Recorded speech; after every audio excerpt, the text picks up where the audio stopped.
Assalamualaikum warahmatullahi wabarakatuh. Shalom, salam sejahtera bagi kita semua. Om Swastiastu, Namo Buddhaya, salam kebajikan. Perkenalkan, saya William Ben Gunawan dari Universitas Siber Asia. Pada kesempatan kali ini saya ingin bagikan ilmu mengenai e-commerce dan financial literacy, di mana kedua aspek ini akan membantu dalam membangun kekayaan bagi pemanfaatnya. Namun, diperlukan tingkat pemahaman financial literacy yang baik sebelum akhirnya dapat memanfaatkan e-commerce dengan baik. Pertama, sebagai pembukaan, terkait dengan ekonomi digital, kita memiliki sebuah tren bahwa pertumbuhan e-commerce itu sangat pesat.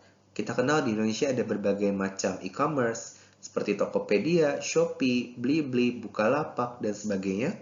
Dan semua orang itu bermain di dunia digital. Di sini ada sebuah kesempatan bahwa e-commerce itu sangat membantu bagi kita untuk mencapai market yang lebih luas, kemudian dengan biaya yang lebih rendah, dan juga mendatangkan keuntungan yang lebih berlipat ganda. Di sini saya berargumen bahwa financial literacy itu, atau literasi finansial, itu tidak dapat dipisahkan atau sangat wajib bagi seseorang ketika mereka ingin memaksimalkan manfaat yang diperoleh dari penggunaan e-commerce. Oleh karena itu, penelitian ini bertujuan untuk menunjukkan bagaimana financial literacy yang kuat itu akan sangat krusial dalam memanfaatkan e-commerce. Sekarang kita definisikan dulu konsep-konsep utama yang digunakan dalam penelitian ini.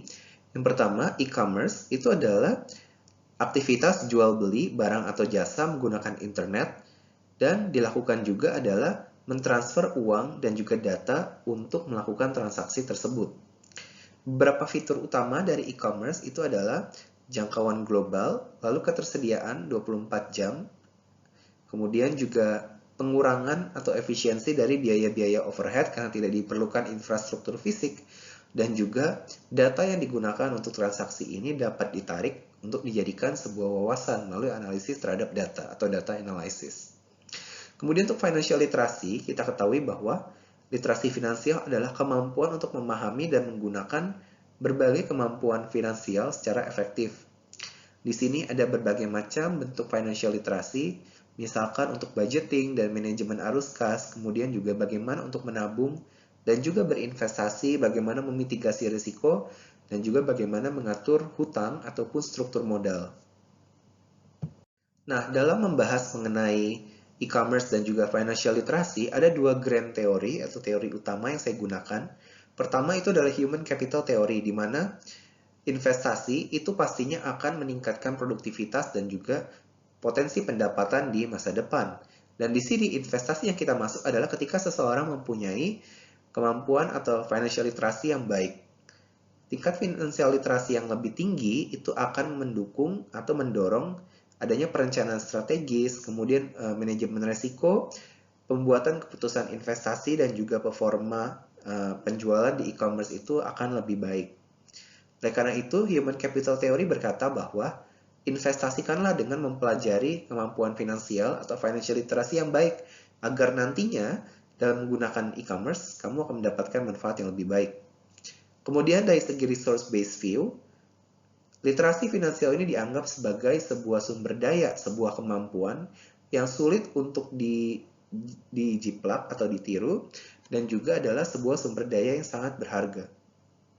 Oleh karena itu, di sini resource-based view itu memberikan kesempatan untuk kita mengutilisasikan atau menggunakan sumber daya ini, pengetahuan ini, untuk membuat berbagai keputusan investasi dan keputusan bisnis yang akan memberikan keunggulan kompetitif bagi kita atau bagi perusahaan kita. Baik, selanjutnya, di mana sih ada titik pertemuan antara ilmu e-commerce dengan financial literacy? Ada beberapa. Yang pertama itu adalah ketika kita menetapkan harga dan juga menghitung berapa profit margin kita sudah menggunakan financial literacy sebagai salah satu tolak ukur. Yang kedua juga terkait dengan penggunaan e-commerce, pasti adanya biaya dari e-commerce itu sendiri ataupun dari online payment gateway yang digunakan. Ketiga, ketika kita menjual barang juga kita akan melakukan pengiriman melalui logistik, dan itu juga ada biayanya masing-masing. Keempat, untuk bersaing di e-commerce yang mana sangat kompetitif, pastinya kita akan memerlukan budget atau dana untuk marketing dan advertising. Sisi lain, ketika kita menjual barang, barang-barang persediaan akan menumpuk. Oleh karena itu, kita perlu menghitung bagaimana mengontrol arus kasnya, bagaimana menyimpan atau membeli barang dengan jumlah yang cukup, tidak lama untuk habis, dan lain-lain. Dan yang terakhir, dari data penjualan-penjualan yang kita lakukan, itu dapat dilakukan analisis dan forecast berbasis keuangan atau manajemen finansial. Di sisi lain dari e-commerce, itu memang banyak peluang untuk memanfaatkannya. Yang pertama, dari luasnya jangkauan pasar yang dapat diperoleh hingga bermiliar-miliar customer. Kemudian secara scalability, itu juga lebih mudah untuk dikembangkan dibandingkan dengan misalkan bisnis fisik seperti restoran yang perlu membuka cabang. Karena penggunaan e-commerce ini dapat mendorong pertumbuhan tanpa mendorong pertumbuhan infrastruktur fisiknya. Yang ketiga, e-commerce juga seringkali memiliki sumber pendapatan yang terdiversifikasi. Misalkan kita dapat menjual produk fisik, produk digital, ataupun kita dapat melakukan affiliate dan sebagainya. Yang keempat, dari segi wealth creation, itu e-commerce mendatangkan solusi untuk kita memperoleh profit margin sesuai dengan harga yang kita atur. Kemudian juga kita dapat memperoleh data yang menjadi aset kita nantinya dari transaksi-transaksi yang dilakukan. Serta perusahaan-perusahaan yang bermain di e-commerce bisnis ini lebih mudah untuk meningkatkan atau mendapatkan valuasi yang lebih tinggi dibandingkan dengan bisnis konvensional. Dan yang terakhir, memang saat ini e-commerce adalah puncak dari tren dan juga menjadi target dari keputusan-keputusan strategis perusahaan. Selanjutnya, mengapa financial literasi itu menjadi penting? Yang pertama, financial literasi itu membantu kita dalam membuat keputusan yang terinformasi ataupun memiliki basis. Sebagai contoh, dalam membuat keputusan, kita tidak asal membuat keputusan, tetapi mempertimbangkan baik tidaknya keputusan tersebut. Kedua, dengan memahami finansial, kita dapat mengetahui tingkat profitabilitas yang efektif dan target revenue yang ingin dicapai. Dalam finansial atau manajemen keuangan juga diketahui istilah mitigasi risiko atau manajemen risiko, sehingga kita dapat mengetahui juga apa saja yang perlu dilakukan ketika bertransaksi di e-commerce, apakah kita perlu menggunakan asuransi atau mengalihkan risiko, dan sebagainya. Yang keempat, memahami literasi finansial itu membantu kita untuk mengoptimalkan sumber daya yang kita miliki untuk mencapai keuntungan sebesar-besarnya. Dan yang kelima, dalam financial literasi itu juga kita diajak untuk mempertimbangkan bagaimana agar bisnis kita di e-commerce itu dapat berkembang dengan cara sustainable atau berkelanjutan. Sebagai contoh, di sini ada salah satu penelitian yang berkaitan, yaitu The Influence of Financial Literacy and Practical Budgeting on Financial Stability on E-commerce Business Performance. Dalam studi ini disampaikan bahwa literasi finansial dan kemampuan budgeting itu memiliki pengaruh positif terhadap stabilitas finansial pada perusahaan yang memiliki bisnis di e-commerce.